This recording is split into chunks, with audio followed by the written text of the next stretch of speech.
तो यार ये है इस एनिमे का मेन कैरेक्टर जो कि अपनी इस जिंदगी से कुछ ज्यादा ही दुखी था। एक दिन रोज की तरह जब वो अपने ऑफिस से घर जाते हुए रोड क्रॉस कर रहा था तो अचानक ही कार से एक्सीडेंट होने की वजह से उसकी वहीं पर मौत हो जाती है। दोबारा जब उसकी आंखें खुली तो वो एक दूसरे वर्ल्ड में आ चुका था और एक छोटे से बच्चे के रूप में होता है। कुछ सालों बाद जब वो बड़ा हुआ तो वो देखता है कि उसके पास कुछ ऐसी पावर्स आ चुकी हैं जो कि यहाँ के हाई लेवल मैजिशियंस और टॉप रैंकर्स के पास भी नहीं।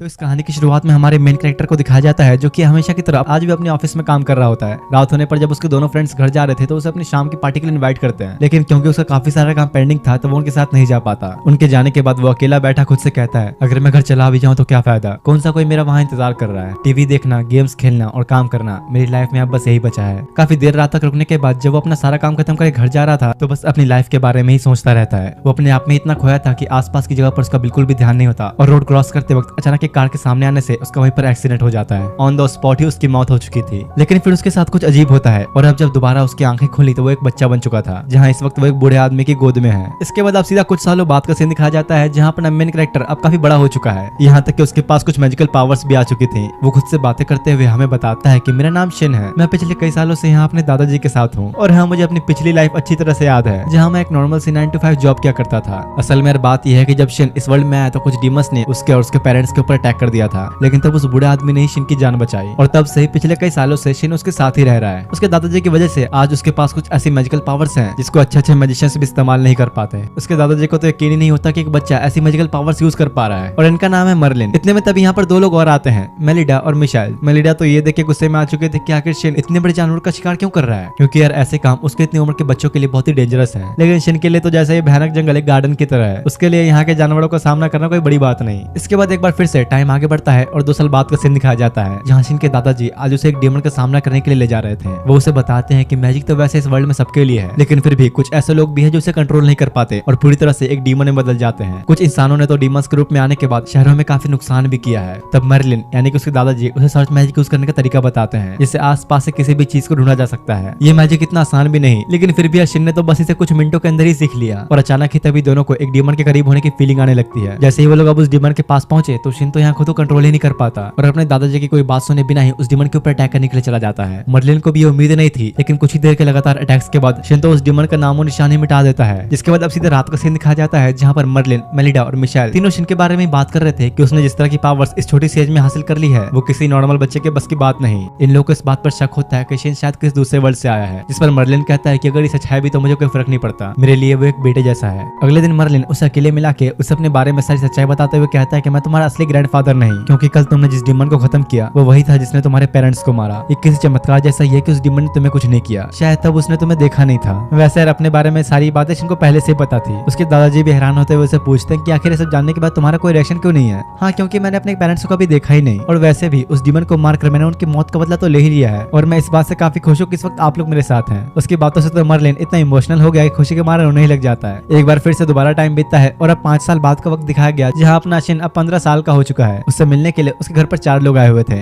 अंकल डिस, क्रिस्टियाना, मार्क्स और टॉम। असल में चारों ही शिन के दादाजी के यानी कि मर्लिन के काफी पुराने साथी हैं। वो उससे पूछते हैं कि वैसे अब तुम क्या करने वाले हो, क्योंकि अब तो तुम काफी बड़े भी हो चुके हो। तो शिन बताता है कि मुझे तो खुद नहीं पता, क्योंकि मैं कभी इस जंगल से बाहर निकला ही नहीं, इसलिए मैं पहले पास के किसी टाउन में जाकर बाहर की दुनिया को देखना चाहूंगा। उसे थोड़ी और बातें करने के बाद सबको ये पता चलता है कि असल में शिन तो आज तक कभी शॉपिंग करने भी नहीं गया। इसका मतलब शिन ने इस जंगल के अलावा और कुछ भी नहीं देखा। मर्लिन उसे माफी मांगते हुए कहता है कि माफ करना, मैंने तो इसे ये सब कभी सिखाया ही नहीं। टेलीपोर्टेशन मैजिक के जरिए शिन उसके दादाजी के साथ सभी को लेकर मैदान में आता है, जहाँ आज वो इन सबको अपनी मैजिकल एबिलिटीज दिखाने वाला है। मर्लिन तब उसे अपना सबसे पावरफुल मैजिक इस्तेमाल करने को कहता है, जो सुनते ही शिन आसपास एक मैजिकल सर्कल क्रिएट करते हुए ब्लू फ्लेम्स बनाकर दिखाता है। इन सब की आंखें तो ये देख के फटी की फटी रह जाती है, क्योंकि आज से पहले किसी ने भी ब्लू फ्लेम्स नहीं देखी थी। और सिर्फ इतना ही नहीं, शिन उन फ्लेम्स का यूज करके सामने वाले पहाड़ पर अटैक करता है, जिससे एक बड़ा ब्लास्ट होता है और वहाँ की जमीन के ऊपर भी एक बहुत ही बड़ा होल हो चुका था। सबकी भाई ये देख के फट के 4 हो जाती कि आखिर शिन के पास इतनी पावर्स आई कहाँ से। मेलिडा तो गुस्से में मर्लिन को ही पकड़ के डांटने लगे कि आखिर तुम्हें पता भी है तुमने क्या किया, एक छोटे से बच्चे से तुम ऐसा मैजिकल स्पेल कैसे करवा सकते हो। अब इससे पहले कि दोनों एक दूसरे का सर फोड़ दे, शिन आगे दोनों को शांत कराता है। सब लोग अब वापस आकर आपस में बैठ के बस इसी बात पर चर्चा करने लगे कि आखिर शिन को बाहर की दुनिया में भेजना चाहिए या फिर नहीं, क्योंकि उसकी ऐसी पावर्स को देख के लोग उसे हासिल करने के लालच में उस पर अटैक भी कर सकते हैं। तब शिन के अंकल डिस सभी से कहते हैं क्यों ना हम शिन को मैजिक एकेडमी में भेज दें, अभी इसके लिए वही सबसे अच्छा ऑप्शन होगा। ओह, तो कहीं तुम्हारा इरादा इसे अपने आर्मी में रखने का तो नहीं?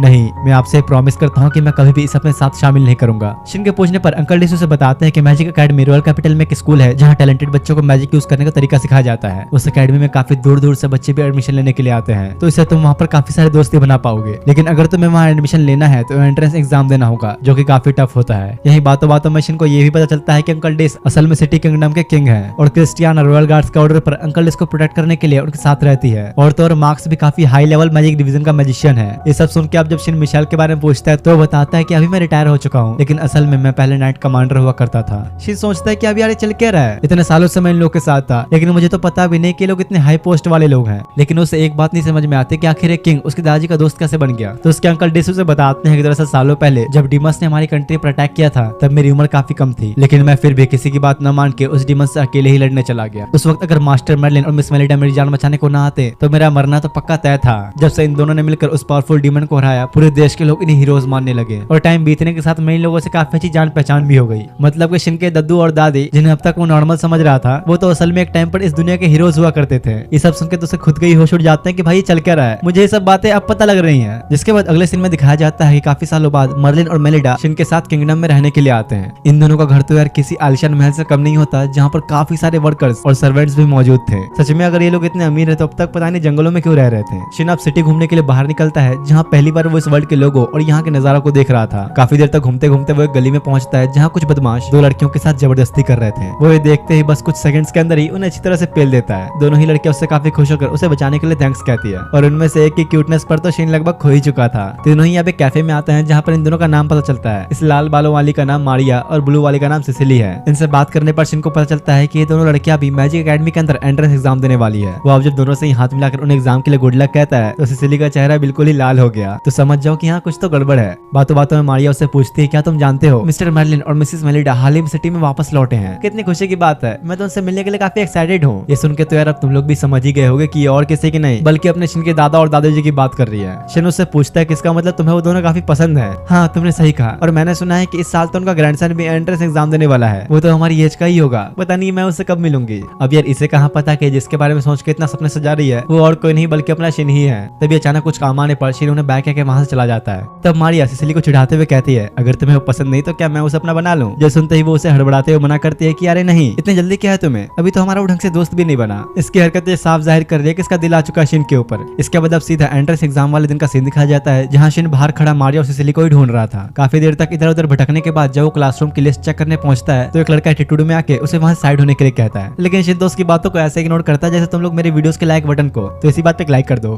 गुस्से में आके वो जैसे शिन के कंधे पर हाथ रखता है, शिन तो उसे एक झटके में घुमा के उसके हाथ को ही मोड़ देता है। बताएगा जरा कि तूने मेरे कंधे पर हाथ क्यों रखा। इस लड़के का नाम है कर्ट, जो कि एक काफी हाई क्लास रॉयल फैमिली से बिलोंग करता है, और क्योंकि शिन ने उसके साथ ऐसी हरकत की तो गुस्से में आके वो काफी बकते हुए उस पर अपनी भड़ास निकालने लगता है। लेकिन इससे पहले कि शिन कुछ कहता है वहाँ पर एक और लड़का आता है जिसे देखते ही कर्ट चुपचाप अपना मुंह बंद करके वहाँ से चला जाता है। इस लड़के का नाम ऑगस्ट है, जो कि अंकल डिस का बेटा है, यानी कि यहाँ का प्रिंस है ये, इसलिए तो कर्ट इसे देखकर चुपचाप चला गया। शिन पूछता है तो क्या तुम सच में अंकल डिस के बेटे हो, तो इसका मतलब तो फिर हम दोनों कजन्स हुए। ऑगस्ट को पहले तो कुछ समझ नहीं आता, लेकिन जब उसे ये पता लगता है कि शिन मिस्टर मर्लिन का ग्रैंडसन है तो उन दोनों के बीच काफी अच्छी दोस्ती हो जाती है। मारिया और सिसिली भी दूर खड़े सब देख के सोच रहे थे कि आखिर कैसे शिन पहले दिन ही प्रिंस का इतना अच्छा दोस्त कैसे बन गया। अगले सीन में अब सभी स्टूडेंट्स का एंट्रेंस एग्जाम का रिटन टेस्ट होता है और बस इसके कुछ ही देर बाद फिजिकल टेस्ट शुरू होता है, जहां इन सभी लोगों को सामने दिख रहे टारगेट पर मैजिक अटैक से फायर करना है। जब अब सारे स्टूडेंट्स अपना अपना मैजिक अटैक परफॉर्म करने लगे तो उसे देखकर तो शिन अपना सड़ी पकड़ लेता है, क्योंकि यार यहाँ पर हर कोई अपना कुछ न कुछ मंत्र बोलकर मैजिक परफॉर्म कर रहा था, पर शिन को तो ऐसा कुछ बोलना आता ही नहीं। अब जब उसकी बारी आती है तो टीचर उसे अपनी पावर्स कंट्रोल में रखते हुए अटैक परफॉर्म करने के लिए कहती है, क्योंकि उसे किंग ने यानी कि अंकल डिस ने उसे शिन की पावर्स के बारे में सब कुछ बता रखा है। और अब अपने टीचर की बात मानते हुए शिन अपना मैजिक यूज करना शुरू करने लगता है। हर कोई ये देखकर बहुत ही हैरान था कि अरे तो बिना कुछ बोले सब कुछ कर रहा है। शिन अब अपनी पावर्स को कंट्रोल में रखते हुए जैसे टारगेट पर अटैक करता है तो आसपास एक बहुत ही बड़ा ब्लास्ट होता है। टीचर ने इसे बस छोटा सा अटैक करने के लिए बोला था, लेकिन यार इसने तो सब कुछ ही उड़ा डाला। इसके बाद अब सभी टीचर्स की मीटिंग दिखाई जाती है, जहाँ पर सभी लोग शिन के इतना पावरफुल होने के ऊपर ही चर्चा कर रहे थे, क्योंकि उसने एंट्रेंस एग्जाम में टॉप किया है।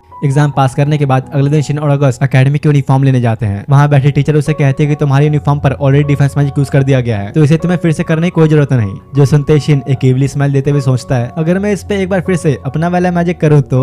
टीचर उसे तब बताते हैं कि तुमने एग्जाम में टॉप किया है, इसलिए तुम्हें एंट्रेंस सेरेमनी में एक स्पीच देनी होगी। शिन सोचता है कि यार यार कहाँ फंस गया मैं, अब मुझे स्पीच भी देनी होगी। वैसे अगर आप ध्यान दे तो प्रिंस ऑगस्ट भी यहाँ पर है, इनके होते हुए भला मैं कैसे स्पीच दे सकता हूँ। तो ऑगस्ट कहता है कि अरे नहीं, ऐसा नहीं है, हमारे इस स्कूल में रॉयल्स और बाकी बच्चों के बीच बिल्कुल बिल्कुल भी फर्क नहीं करते, सब लोग बराबर हैं, इसलिए सबको टीचर्स ने जो स्कोर दिए हैं उनके हिसाब से ही काम करना चाहिए। असल में यार बात यह है कि प्रिंस बड़ा चालू है, इसलिए अपने आप को बचाने के लिए शिन को बातों में उलझाकर उसके ऊपर ही सारी जिम्मेदारी सौंप देता है। दूसरी तरफ ये कर्ट काफी गुस्से में आ चुका था और खुद से कहता है, मैं इस क्लास में होने के बजाय एक क्लास में कैसे हो सकता हूँ, और तो और जिस लड़के ने मुझे प्रिंस के सामने शर्मिंदा किया उसने इस एग्जाम को टॉप कर लिया, अब चाहे कुछ हो जाए मैं उससे बदला लेकर रहूंगा। इधर शिन के घर का सीन दिखाया जाता है जहां वो अपने यूनिफॉर्म पर पहले से किए गए डिफेंस मैजिक को हटाकर अपना मैजिक लगाने की कोशिश कर रहा था और वो बड़ी आसानी से इसमें कामयाब भी हो जाता है। खुशी के मारे वैसे जोर से चिल्लाने लगा कि जैसे उसने कोई जंग जीत ली हो। क्या हुआ, तुम शांत नहीं रह सकते क्या, इतना चिल्ला क्यों रहे हो? शिन अब जब मेलिडा को अपना यूनिफॉर्म दिखाता है तो उसके तो होश उड़ जाते हैं, पर ऐसा क्यों ये तुम्हें आगे पता लगेगा। इसके बाद सीधा एंट्रेंस सेरेमनी वाला दिन दिखाया जाता है जहाँ शिन और उसके दादा दादी गेट पर खड़े उसे कहते हैं, तुम अपने इस यूनिफॉर्म के बारे में किसी को मत बताना, नहीं तो बहुत बड़ी गड़बड़ हो जाएगी। असल में आज के दिन ही शिन को अपनी स्पीच देनी है, इसलिए वो काफी घबराया हुआ था और हर एक सच्चे दोस्त की तरह ऑगस्ट उसको मोटिवेट करने के बजाय उसको और मजे ही लेता है। सेरेमनी के टाइम पर टीचर ने जैसे शिन का पूरा नाम लेकर उसे स्टेज पर बुलाया तो मारियो और सिसिली पूरी तरह हैरानी हो जाते हैं, क्योंकि शिन का सरनेम है वॉलफोर्ड, यानी कि वो मिस्टर मर्लिन वॉलफोर्ड का ग्रैंडसन है। और ये जानने के बाद तो ये कर्ट अंदर ही अंदर और ज्यादा गुस्से में जलने लगता है, क्योंकि उसका मानना है कि शिन की जगह पर उसे होना चाहिए। इन लोगों की अब क्लास खत्म होने के बाद शिन को पता चलता है कि एक लड़का सिसिली को काफी परेशान कर रहा है, वो हमेशा अपने फैमिली स्टेटस का रौब दिखाकर उसके पीछे पड़ा रहता है। असल में लड़का और कोई नहीं बल्कि कर्ट था, क्योंकि सिसिली इसकी फियांसे है, इसलिए कर्ट हमेशा उसके ऊपर अपना हक जताने की कोशिश करता है। शिन उसे दिलासा देते हुए कहता है, चिंता मत करो, इस बार बस तुम डरना मत, बाकी सब मैं संभाल लूंगा। थोड़ी देर बाद अब जब दोबारा कर्ट सिसिली के पास आता है तो वो उससे डरती नहीं और शिन के इस तरह बीच में आने की वजह से वो उसे और ज्यादा धमकाने लग जाता है। लेकिन इतने में ही एंट्री होती है ऑगस्ट की, इसलिए चुपचाप उसे वहां से निकलना पड़ता है। कुछ देर बाद अब शिन सबको अपने घर लेकर पहुंचा, जहां वो अपने दादू और दादी को सारी प्रॉब्लम्स के बारे में बताते हुए कहता है, हो सकता है कि कर्ट दोबारा सिसिली को परेशान करने की कोशिश करे, इसलिए मैं सिसिली के यूनिफॉर्म पर अपना बड़ा डिफेंस मैजिक यूज करना चाहता हूँ। तो वो उसे कहते हैं, क्या तुम्हें अंदाजा भी है तुमने जो अपने यूनिफॉर्म के ऊपर मैजिक इस्तेमाल किया उससे वो अब इतना कीमती हो चुका है कि उसकी कीमत का अंदाजा लगाना ही बहुत मुश्किल है, इसे सभी से छुपाए रखना बहुत ही जरूरी है। ये सब जानने के बाद सिसिली भी अब इसके लिए मना कर देती है, क्योंकि उसे लग रहा था कि ऐसा करने पर वो बस शिन का फायदा उठाएगी और कुछ नहीं। इसी बात के ऊपर अब इन लोगों की काफी देर तक ऐसी चर्चा चलती है और आखिर में फाइनली सिसिली को मनाने के बाद शिन ये डिसाइड करता है कि वो सभी के यूनिफॉर्म के ऊपर अपना मैजिक अप्लाई करेगा। उसके अंकल डिस उसे कहते हैं, देखो शिन, तुम्हारा जो ये मैजिक है बहुत से ज्यादा पावरफुल हो चुका है, अगर इसके बारे में हमारे मिलिट्री को पता चला तो इससे एक वॉर भी हो सकती है।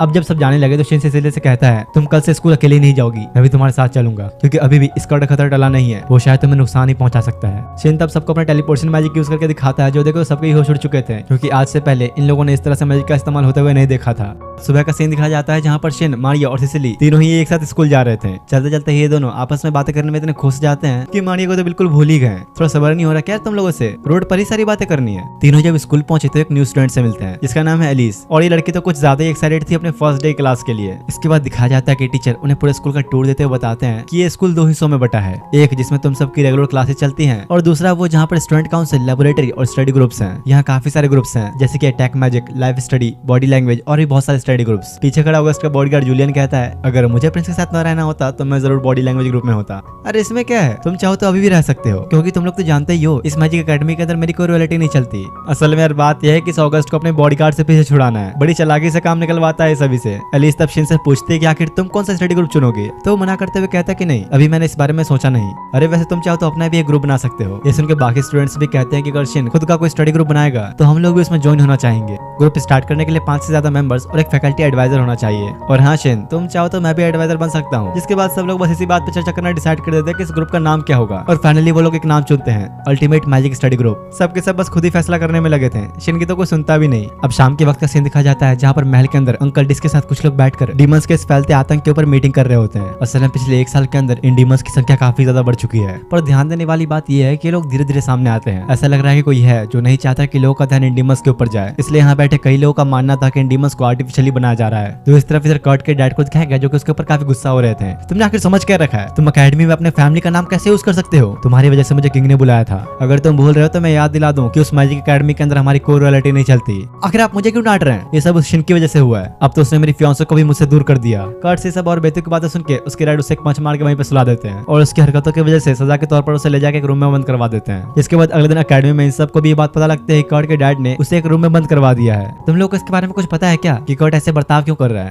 तो अगस्त के दोनों बॉडीगार्ड थॉर और जूलियन उसे बताते हैं कि हम लोग कर्ट के साथ मिडिल स्कूल में थे। उस टाइम उसका बर्ताव ऐसा बिल्कुल भी नहीं था, लेकिन जब से उसने मिस्टर स्ट्रॉन्ग के लैब में जाना शुरू किया तब से ही वो इस तरह घमंडी हो गया है। दरअसल बात यह है कि काफी सालों पहले मिस्टर स्ट्रॉन्ग को उसके एम्पायर से निकाल दिया गया था, लेकिन तब उसे हमारी अकेडमी में एक टीचर के तौर पर ट्रांसफर किया गया और जो भी स्टूडेंट उसे अच्छा लगता है वो उसे अपने लैब में बुलाता। हम लोग इसलिए नहीं गए क्योंकि हमें वो कुछ ठीक नहीं लगा, लेकिन कर्ट का तो वहाँ रेगुलर आना जाना था। वैसे तो स्ट्रॉन्ग ब्लाइंड है, कुछ देख नहीं सकता, पर अपनी आंखों पर उसने किसी तरह के स्पेशल ग्लासेस लगा रखे हैं जिससे वो आसपास की हर एक चीज को देख पाता है। तो इस तरफ यहाँ कर्ट कर्ट के घर का सीन दिखाया जाता है जहाँ पर मिस्टर स्ट्रॉन्ग आया हुआ कर्ट से मिलने के लिए। दरअसल उसकी मॉम ने ही इन्हें बुलाया ताकि वो ये जान सके कि आखिर उनके बेटे को हुआ क्या है। जिसके बाद स्ट्रॉन्ग कर्ट के पास आके उसे कहता है, मैंने कहा था ना ऐसा कुछ भी नहीं जो तुम हासिल न कर सको, बकवास मत करो, मुझे तो वो लड़की भी नहीं मिल पाई क्योंकि हर बार वो लड़का मेरे रास्ते में आ जाता है। उसकी बातें सुनकर स्ट्रॉन्ग उसे समझाते हुए उसके ऊपर किसी तरह का मैजिक यूज करते हुए बोलता है, जिसने तुम्हारा हक छीना, क्या तुम उससे बदला नहीं लेना चाहोगे। इधर एकेडमी के अंदर ऑगस्ट शिन और सिसिली के बैठ के मजे ले रहा होता है। बातों बातों में सबको ये पता चलता है कि शिन ने 10 साल की छोटी सी उम्र में ही एक डिमन को मार गिराया था। सबकी होश उड़ जाते हैं कि भाई क्या ये बंदा, इसने खेलने कूदने की उम्र में डिमंस को मार कर रखा हुआ है। कुछ देर बाद ब्रेक खत्म होने के बाद जब सभी अपने क्लासरूम में वापस जा रहे थे कि तभी शिन को एक नेगेटिव प्रेजेंस फील होती है। उसने जब सामने देखा तो वहाँ पर कर्ट खड़ा होता है जो कि इस वक्त नॉर्मल तो बिल्कुल भी नहीं लग रहा। गुस्से में अचानक वो सबके ऊपर खतरनाक अटैक करता है जो शिन जल्दी से रोकने की कोशिश तो करता है, पर कर्ट तो अब इतना पावरफुल हो चुका है कि शिन के तो हाथ ही जल जाते हैं, लेकिन वो जल्दी उसे हीलिंग मैजिक से ठीक भी कर लेता है। इधर कर्ट का बिहेवियर बिल्कुल ही अजीब हो चुका था। उसका तो इस वक्त खुद के ऊपर ही कंट्रोल नहीं है और देखते ही देखते वो सभी के सामने एक डेमन में ट्रांसफॉर्म हो जाता है। ऐसे खतरनाक सिचुएशन को देखते हुए शिन ऑगस्ट से बाकी सभी को ले जाने के लिए कहता है और अब अकेले ही उसे लड़ने का फैसला करता है। ऑगस्ट और बाकियों के पास भी शिन की बात मानने के लिए और कोई रास्ता नहीं था, जिसके बाद शुरू होती है कर्ट और शिन के बीच की भयानक बैटल। और ये तो इतना पागल हो चुका था कि शिन को जान से मारे बिना शांत नहीं बैठेगा। शिन किसी तरह से बचते हुए उसके ऊपर अपने एक नॉर्मल अटैक से शुरुआत करता है और बस इससे ही कर्ट काफी घायल हो चुका था।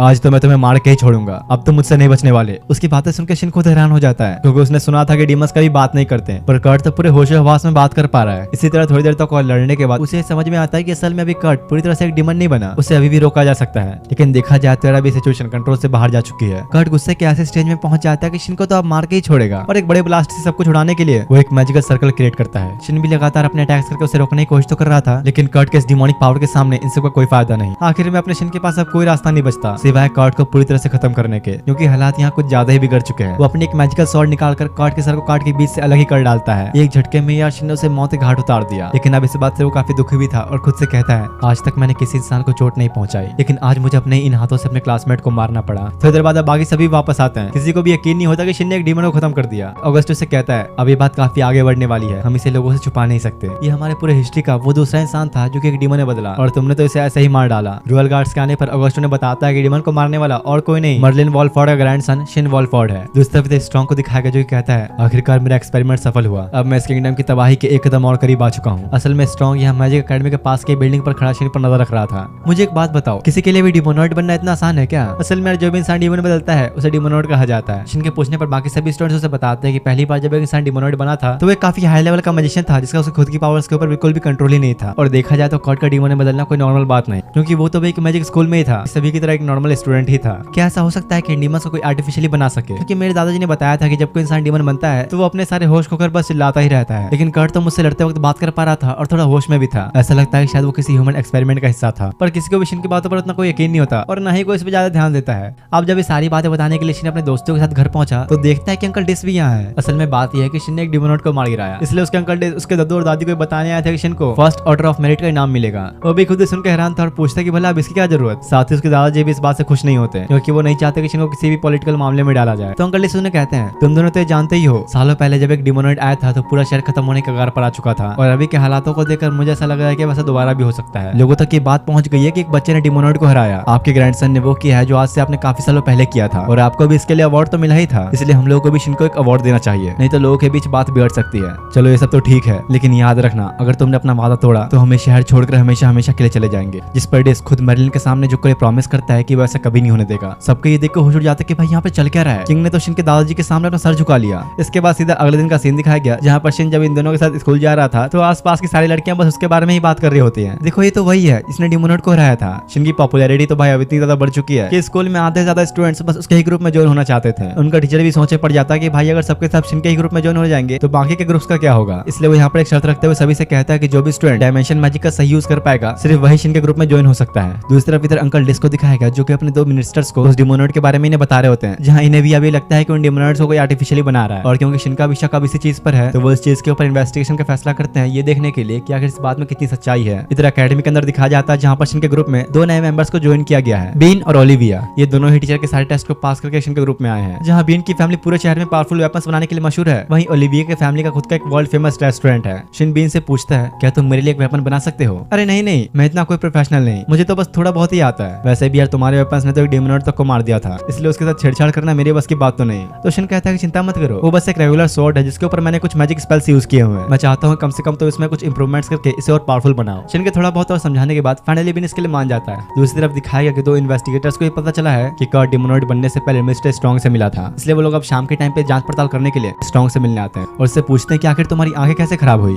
हाँ, वो इसलिए क्योंकि मुझे मेरी फैमिली की लीडरशिप से निकाल दिया गया था और मैंने अपनी आंखें तब खोई जब मेरी फैमिली के ही एक मेंबर ने मुझे मारने की कोशिश की। वैसे हमने सुना था कि तुम काफी सारे स्टूडेंट्स को अपने घर बुलाते थे, इसके पीछे क्या वजह है? तो स्ट्रॉन्ग उन्हें बताता है कि मैं एम्पायर से हूँ, इसलिए मुझे यहाँ अच्छे रिजल्ट्स ला के दिखाने थे। और तो और मेरे साथ काम करने पर मेरे स्टडी ग्रुप के सही बच्चों की मैजिक एबिलिटीज काफी बढ़ गई थी। लेकिन कर्ट के बारे में मुझे कभी ऐसा लगा नहीं था कि वो ऐसा रास्ता चुनेगा। इन्वेस्टिगेटर्स कहते हैं कि अगर ऐसा है तो हमें आपकी मदद चाहिए। हम लोग किसी स्पेशलिस्ट को ढूंढ रहे हैं जो ये पता कर सके कि कर्ट डिमोनॉइड कैसे बना। इसके कुछ देर बाद वो दोनों इन्वेस्टिगेटर्स स्ट्रॉन्ग को अपने साथ किसी दूसरे इंसान के पास ले जाने लगते हैं। लेकिन असल में तो इस स्ट्रॉन्ग को यहाँ तक लाने की एक साजिश थी, क्योंकि जैसे ही वो ग्राउंड में आता है तो सारे सोल्जर्स उसे घेर लेते हैं। महाराज ने जब हमें उस डिमोनॉइड के बारे में पता लगाने के लिए ऑर्डर दिया था तब उन्होंने हमें किसी को भी उस डिमोनॉइड का नाम बताने से मना किया था, क्योंकि एक टॉप सीक्रेट है, ताकि उससे इसकी फैमिली बदनाम ना हो। लेकिन तुम्हें तो किसी के बिना बता ही पता चल गया कि कर्ट ही डिमोनॉइड था और अब पकड़े जाने के बावजूद स्ट्रॉन्ग हंसता ही है और सभी के सामने वो इस बात को कबूल कर लेता है कि हाँ वो मैं ही हूँ जिसने कर्ट को डिमोनॉइड बनाया। जो सुनते ही अब सारे सोल्जर्स एक साथ ही उसके ऊपर अटैक कर देते हैं। दूसरे तरफ शिन और उसके सारे दोस्तों को दिखाया गया जो घर की तरफ ही जा रहे थे, लेकिन अचानक तभी एक बड़ा ब्लास्ट होता है और वो देखते हैं कि सामने स्ट्रॉन्ग खड़ा है। ऑगस्ट से पूछने पर शिन को भी कंफर्म हो जाता है कि यही है मिस्टर स्ट्रॉन्ग। तभी इन्वेस्टिगेटर सबको उसकी असलियत बताते हुए सभी को वहां से भागने के लिए कहता है। लेकिन शिन को जैसे ही पता चला कि कर्ट को इसी ने डिमोनॉइड बनाया था तो वो गुस्से में बिना कुछ सोचे समझे सीधा उसके ऊपर अटैक ही कर देता है। स्ट्रॉन्ग ने उससे बचने की कोशिश तो की, लेकिन यार शिन की स्पीड कुछ ज्यादा ही है। वो किसी तरह शिन के अटैक से बचते हुए हवा में उड़ने लगता है और उससे कहता है, अरे ये क्या, वाइज मैन के ग्रैंडसन को तो फ्लोटिंग मैजिक भी नहीं आता। अचानक तभी शिन इतने तेजी से ऊपर की तरफ कूदते हुए अटैक करता है कि स्ट्रॉन्ग को तो बचने का मौका भी नहीं मिलता और अगले ही सेकंड उसकी आंखों पर लगा हुआ वो छोटा सा मास्क हट जाता है, जहां अंदर से उसकी आंखें पूरी तरह रेड होती है। वैसे भी तुम लोगों को तो समझ नहीं आया होगा, लेकिन शिन को ये अच्छी तरह समझ में आ जाता है कि स्ट्रॉन्ग भी एक डिमोनॉइड ही है, पर पूरे होशो हवास में। मैं इंसानों से अब काफी ज्यादा ऊपर आ चुका हूँ, तुम इंसान तो मेरी जूते के बराबर भी नहीं। जो सुनकर शिन काफी गुस्से में इस बार अपना फाइनल अटैक ब्लू फ्लेम्स का यूज करता है, पर इसका भी कोई फायदा नहीं होता। स्ट्रॉन्ग ये देख के उसका और मजाक उड़ाने लगता है, क्या हुआ बच्चे, चुप गए क्या? लेकिन यार असल में तो शिन ने यहाँ पर कुछ और ही किया है। आसमान में एक काफी बड़ा मैजिकल सर्कल क्रिएट होने लगता है और उसके पूरा बनते ही बहुत सारे अटैक स्ट्रॉन्ग के ऊपर एक साथ बिना रुके ही बरसना शुरू कर देते हैं। ये मैजिक तो इतना पावरफुल था कि देखते ही देखते कुछ सेकंड्स में स्ट्रॉन्ग का पूरा नामो निशान ही मिट जाता है। जिसके अब कुछ देर बाद शिन सर्च मैजिक से उसे ढूंढने लग जाता है कहीं वो जिंदा तो नहीं बच गया, लेकिन क्योंकि वो उसे कहीं भी नहीं मिलता तो उसे लगा कि शायद स्ट्रॉन्ग सच में खत्म हो चुका है। इतने में वहाँ कुछ हाई कमांड के लोग भी आते हैं जो कि और कुछ करने तो नहीं बस शिन की तारीफ करने आए थे। उनके पूछने पर शिन बताता है कि मैंने सनरेज को हीट रेज में कन्वर्ट करके अटैक किया था और मेन बात यहाँ पर यह है कि शिन ने सन की एनर्जीज का इस्तेमाल किया है, क्योंकि अच्छे मैजिशियंस की बस की बात नहीं होती। दूसरी तरफ स्ट्रॉन्ग को दिखाया जाता है, हाँ ये अभी जिंदा है। किसी तरह शिन के अटैक से बचने के लिए पहले ही वो वहाँ से गायब हो गया था। लगता है मैंने उस लड़के को काफी कमजोर समझ लिया, पर आगे से अब मुझे ध्यान रखना होगा कि वो मेरे काम के बीच में दखल न दे। अगले दिन जब सारे लोग शिन के घर पर थे तो उसकी दादी मारिया से पूछते कि शिन और सिसिली के बीच में कुछ चल रहा है क्या? तो मारिया बताते कि हाँ सिसिली शिन को पसंद करती है, लेकिन वो लोग डेट नहीं कर रहे हैं क्योंकि उसने अभी तक खुद अपनी फीलिंग्स रियलाइज ही नहीं की। बचपन से उसे अब तक काफी लड़कों ने प्रपोज किया है, लेकिन उसने किसी को भी भाव नहीं दिया। बेचारी इतनी भोली कि उसे प्यार का सही मतलब ही नहीं पता। कुछ देर बाद जब शिन अपनी स्वॉर्ड देखने वर्कशॉप की तरफ जा रहा होता है तो काफी सोच में डूबा हुआ था। ऑगस्ट के पूछने पर शिन बताता है कि मुझे अभी ऐसा लग रहा है कि स्ट्रॉन्ग अभी जिंदा है, क्योंकि जब मैंने ये अटैक्स कर्ट पर किए थे खुले आसमान में तब वहाँ पर कोई ब्लास्ट नहीं हुआ था, इसलिए मुझे ऐसा लगता है कि वो ब्लास्ट स्ट्रॉन्ग ने खुद किया था ताकि हमें कुछ पता न चले। इस पर ऑगस्ट से कहता है, वहाँ तुम्हें जो भी वेपन पसंद है तुम ले सकते हो, हम लोग तुम्हें वो दिलाएंगे, क्योंकि अगर सच में स्ट्रॉन्ग जिंदा है तो तुम्हारे अलावा उसे कोई और नहीं मार सकता। इसके बाद जब ये सब बीन के वर्कशॉप में उसके डैड के पास उससे मिलने पहुंचे तो वो कुछ काम में लगा होता है, इसलिए बीन के ऊपर चिल्ला देता है कि मुझे डिस्टर्ब मत करो। लेकिन जैसे ही ऑगस्ट को उसने अपने सामने देखा तो खुद अपने घुटनों पे बैठ के उससे माफी मांगने लगता है। तो ऑगस्ट उन्हें बताता है कि यह शिन वॉलफॉर्ड वाइज मैन मर्लिन का ग्रैंडसन और आपको इसके लिए एक पावरफुल वेपन तैयार करना है। ये सुनकर तो बीन के डैड हैरानी हो गए, क्योंकि उन्हें याद आ जाता है कि ये तो शिन है जिसने डिमोनॉइड को हराया था, और वो खुशी खुशी उसके लिए वेपन बनाने के लिए तैयार हो जाता है। दूसरी तरफ एम्पायर के इंपीरियल कैसल के अंदर दो लोगों को बात करते हुए दिखाया जाता है, जहाँ जेस्ट नाम का ये आदमी दूसरे को बता रहा था कि किंगडम के अंदर मेरा एक स्पाई है। उसी से मुझे खबर मिली है कि हाल ही में कुछ डिमोनॉइड्स ने किंगडम में अटैक किया है। अच्छा ऐसी बात है, फिर तो किंगडम पर कब्जा करने के लिए हमें इससे अच्छा मौका नहीं मिलेगा। इधर वर्कशॉप से बाहर आने पर शिन सबसे ऊपर वाले फ्लोर पर देखता है जहाँ पर काफी सारी एक्सेसरीज मिलती हैं। वो सोच रहा था कि क्यों ना वो सिसिली के लिए भी कुछ ले ले, लेकिन सिसिली तो इधर मनी मन अपने सपने साथ जाने लगी कि कहीं शिन उसे रिंग तो नहीं देने वाला। ये बात को आगे बढ़ाने के लिए कुछ रोमांटिक आइटम, पर शिन तो यार सोच रहा था कि वो किसी मैजिकल वेपन को लेकर उसके ऊपर अपना डिफेंस मैजिक कर दे। इस वर्ल्ड में आने के बाद इसे मैजिक के अलावा और कुछ सोच ही नहीं रहा। बेचारी सिसिली के सपने भी तोड़ दिए इसने। कुछ देर बाद जब वो दोनों शॉप में जाते हैं तो देखते हैं कि यहाँ पर काफी सारी रिंग भी मिल रही है, इसलिए मौका न गवाते हुए फाइनली वो उसे एक रिंग लेकर पहना देता है। माहौल तो यहाँ ऐसा बन चुका है कि जैसे दोनों की एंगेजमेंट चल रही हो। इसके बाद सीधा अवार्ड सेरेमनी वाले दिन का सीन दिखाया जाता है, जहाँ पर शिन को अवार्ड देने के लिए बुलाया होता है। शहर के काफी सारे लोग भी इस अवार्ड सेरेमनी में आए हुए थे। किंग उन्हें बताता है कि मैंने अपने दोस्त वाइज मैन मर्लिन से एक प्रॉमिस किया था कि कभी भी मैं शिन को पॉलिटिक्स या मिलिट्री के साथ जोड़ने की कोशिश नहीं करूंगा। अगर उनसे मेरा ये वादा टूटेगा तो वो लोग सिटी सोसाइटी को छोड़कर हमेशा हमेशा के लिए चले जाएंगे, इसलिए आप सभी लोग भी इस बात का खास ध्यान रखें। सेरेमनी खत्म होने के बाद जब मारिया, शिन और सिसिली स्कूल जाने के लिए बाहर निकलते हैं तो यहाँ काफी सारे लोग शिन को देखने के लिए खड़े उसका इंतजार कर रहे थे। अवार्ड मिलने के बाद तो शिन की पॉपुलैरिटी आसमान छू चुकी है, तो लोगों की भीड़ से बचने के लिए शिन को टेलीपोर्टेशन मैजिक का इस्तेमाल करना पड़ता है। क्लास में आने के बाद वो सभी से कहता है, किंगडम के हालात देखते हुए मैं चाहता हूँ कि तुम सबको मैजिक में लेवल अप करना चाहिए, क्योंकि हो सकता है कि नौबत यहाँ तक आ जाए कि हमें अपने लिए खुद लड़ना पड़े। लेकिन अब इससे पहले कि मैं तुम लोगों को मैजिक सिखाना शुरू करूँ, पहले मुझे ये देखना होगा कि आखिर तुम लोग किस लेवल पर हो। शिन मैजिक से रिलेटेड अपने ज्ञान की सारी बातें उन्हें बताता है, लेकिन क्योंकि अब वो काफी लेवल में ऊपर जा चुका है तो किसी को भी उसकी बातें समझ ही नहीं आती। सबको ध्यान में रखते हुए वो ये तय करता है कि वो इन्हें बिल्कुल शुरुआत से मैजिक सिखाएगा। साथ ही शिन उन्हें अपने मैजिक का एक छोटा सा नमूना भी दिखाता है। उसके इस छोटे से मैजिक में भी इतनी ताकत थी कि सबकी यहीं पर फट के चार हो जाती है। अगर तुम लोग इतने से मैजिक को भी कंट्रोल